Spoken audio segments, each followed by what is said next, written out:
Predsednik sindikata prosvetnih radnika u Vojvodini Mirko Radeta izjavio je da Veselinović ne bi trebalo da radi uopšte, ukoliko postoji sumnja da je kriv za korupciju.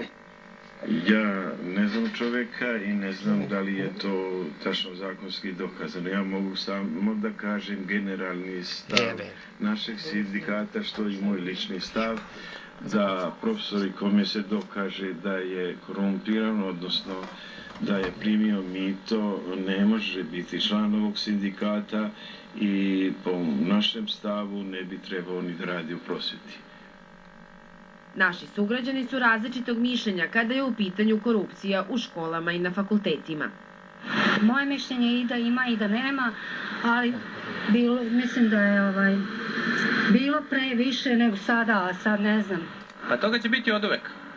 A znate zašto? Nije problem profesori što hoće da uzmu pare. Problem je što ima oni koji hoće da daju pare jer im je lakše da plate nego da uče.